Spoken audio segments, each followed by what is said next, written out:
Today, we are diving into an incredible story, a story of a lost kingdom, a secret treasure, and one single discovery that completely changed our understanding of Southern African history.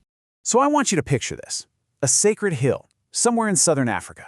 And at the very top, there's a hidden chamber, a place that was sealed up and totally forgotten for more than 700 years. Inside, the burial of a king surrounded by amazing treasures. But one of those items, one specific thing, would change everything we thought we knew. The big question is, what on earth was it? And the answer is right here: the Golden Rhinoceros. It's a small, absolutely stunning artifact that's become one of the most important historical objects ever discovered on the entire continent.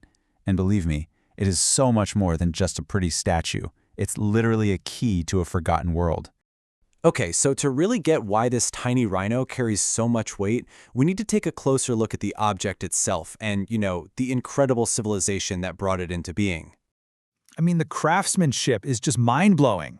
This isn't some solid chunk of gold. Nope, it's actually made of incredibly thin gold foil that was carefully pressed and tacked onto a beautifully carved wooden core. And it was found right where you'd expect, in a royal grave, the final resting place for the kingdom's most important rulers.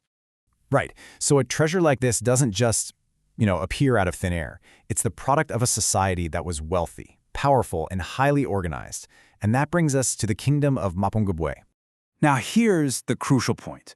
For many, many years, the accepted story, the official history, suggested that complex societies, like actual kingdoms, just didn't exist in southern Africa until much, much later. The discovery of Mapungubwe didn't just challenge that idea, it completely blew it out of the water. This was the region's very first kingdom. And this timeline really tells its story in a nutshell. You can see the society starts to bubble up around 900 CE. Then, by 1075, Mapungubwe Hill becomes the exclusive capital, just for the elite. The kingdom hits its absolute peak around the year 1220. This was its golden age. But then, look at how quickly it changes. In less than 100 years, it was all over. By 1300, the capital was empty. It's a 400-year story of a spectacular rise and a very sudden fall. So you might be wondering, what can a little golden animal really tell us about the people who made it? Well, as it turns out, it tells us almost everything about how they lived, what they were good at, and their place in the world. It tells us all about the power of gold. Mapungubwe was a total game changer. This was the very first society in southern Africa with clear class divisions. You had the wealthy, powerful rulers living separately on top of the hill, while all the commoners lived down below. And that golden rhinoceros? It's the proof. It's direct evidence of this elite's incredible wealth, their mastery of goldsmithing, and their connections to these massive international trade routes that stretched all the way to places like Egypt, India, and even China. In this kingdom, gold was so much more than just money. It was the ultimate symbol of power. Objects like the golden rhinoceros were sacred. They stood for royalty, for divine leadership, for a connection to the spiritual world. To own gold, and especially to be buried with it, cemented your status as a ruler.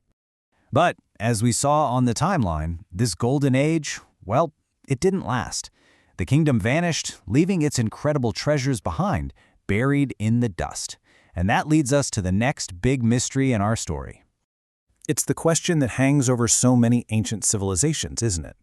I mean, if they were so rich, so well organized, so powerful, what could possibly have gone wrong? Why would you just up and abandon your capital city? Well, archaeologists are pretty sure it was a perfect storm of factors. The main theory points to a massive shift in the climate, something we now call the Little Ice Age. The region became cooler and a lot drier, which made farming incredibly difficult. The crops that supported this huge population just failed.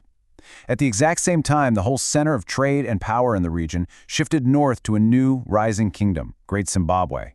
The money moved, the influence moved, and Mapungubwe was basically left high and dry. So the kingdom itself might have faded away, but its rediscovery in the 20th century lit a brand new fire. It created a legacy that is, you could argue, more powerful today than it ever was. And this is why this story is just so vital. For generations, the colonial narrative had either dismissed or straight up ignored the existence of complex African societies before Europeans arrived. The discovery of Mapungubwe, and especially its golden treasures, was undeniable proof of a sophisticated, wealthy, and globally connected kingdom, run by Africans, for Africans, centuries earlier. It changed everything. So today, Mapungubwe and its golden rhinoceros are these incredibly powerful symbols. They represent a deep, complex pre-colonial history. They're tangible proof of Africa's ancient role in global trade. And for the people of Southern Africa, they are a source of immense cultural pride and identity.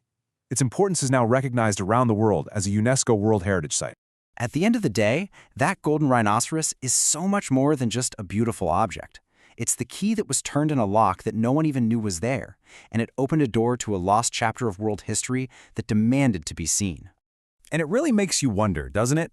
If an entire kingdom and all its treasures could lie hidden for 700 years, just think, what other incredible stories, what other lost chapters of our shared human history are still out there, just waiting right under our feet to be found?